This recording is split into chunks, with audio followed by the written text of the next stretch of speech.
शेतीमालाला आज कोणत्याच मालाला 200 रुपये भाव नाही, कोणत्याच मालाला नाही.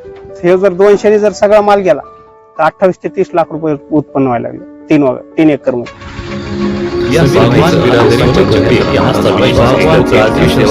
जालना जिल्ह्यातल्या चळवळीचे शेतकरी जगदीश शेडगे खजुराची शेती करतात. त्यांच्याकडे खजुराच्या दोनशे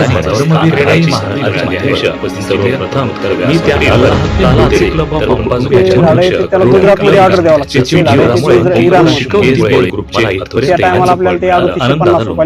शेख शकील माजी नगराध्यक्ष माजी उपनगराध्यक्ष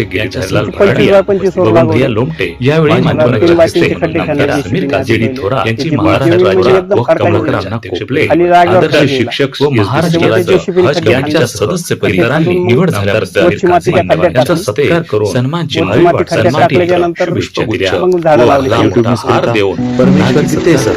संभाजी मस्के. लागवडीनंतर तिसऱ्या वर्षी खजुराच्या झाडाला फळं लागतात. जून ते ऑगस्ट या 3 महिन्यांमध्ये जगदीश फळांची विक्री करतात. काही झाडाला 10 घडापासून 17 ते 18 घड आहेत असे निघले यावर्षी. 17-18 घडापर्यंत. म्हणजे किती किलो? हा, ते एक घड भरते 15 किलो पासून 18-20 किलो पर्यंत भरते.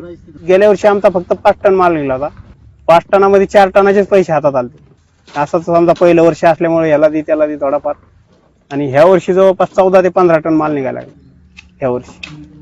ह्या वर्षी जवळपास. हे जर 200 जर सगळा माल गेला तर 28 ते 30 लाख रुपये उत्पन्न व्हायला लागले 3 एकर मध्ये. खर्च फक्त 10 ते 15 ट्रीप शेणखताच्या, बाकी पुन्हा खर्चच नाही. पाणी फक्त बस, शेणखत आणि पाणी, पुन्हा दुसरा काहीच खर्च नाही.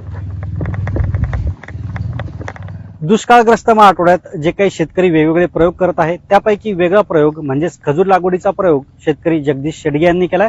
खरं तर पारंपरिक पिकं सोयाबीन, कापूस यामध्ये जितका खर्च तितकंच उत्पन्न किंवा कधी कधी तर खर्च जास्त आणि उत्पन्न कमी अशी परिस्थिती शेतकऱ्यांसमोर उडवते. अशा परिस्थितीत केवळ 3 महिन्यांच्या कालावधीत लाखो रुपयांचा नफा मिळवून देणारं खजूर हे पीक जगदीश शेडगे यांना वरदानच ठरलंय.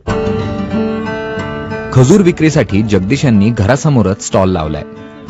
याशिवाय ते काही माल जालना आणि पुण्याला सुद्धा पाठवतात. इथं हे झाडाचा स्पॉट असल्यामुळे काय होतंय, झाडं पाहून लोक जास्त माल घेतात. इथं जागेवर सगळे झाड दिसतात, माल दिसतोय जागेवर. त्याच्यामुळे इथं क्विंटल 1.25 क्विंटल, कधी कधी कार्यक्रम असला, काही लग्नाची तारीख असली, कुठं इथं लग्न असले जवळपास तर 1.5 क्विंटल पर्यंत माल जातो.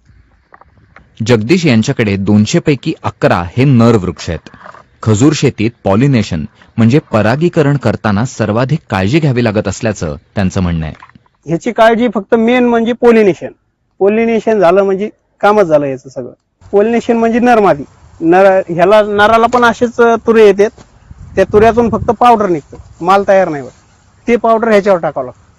पोलिनेशन जर फेल गेलं तर हे जी खारीक आहे, हे एक खारकाच्या 3 खारका तयार होतात. ह्याच्यामध्ये बी तयार होत नाही. 3 म्हणजे कशा, आपल्या कापसाच्या फकडी ह्याच्या नक्षीसारख्या 3 तयार होतात. म्हणजे ती गोड बी लागत नाही, त्याच्यात बी येत नाही आणि ते फेल जातं. खजुराचं झाड 70 वर्षांपेक्षा जास्त काळ टिकतं. खजुराच्या बागेत आंतरपिकं म्हणून भाजीपाला किंवा इतर कमी कालावधीची पिकं घेता येतात. त्यामुळे 3 वर्ष जमीन पडीक राहायचं कामही नाही असं त्यांचं म्हणणं आहे.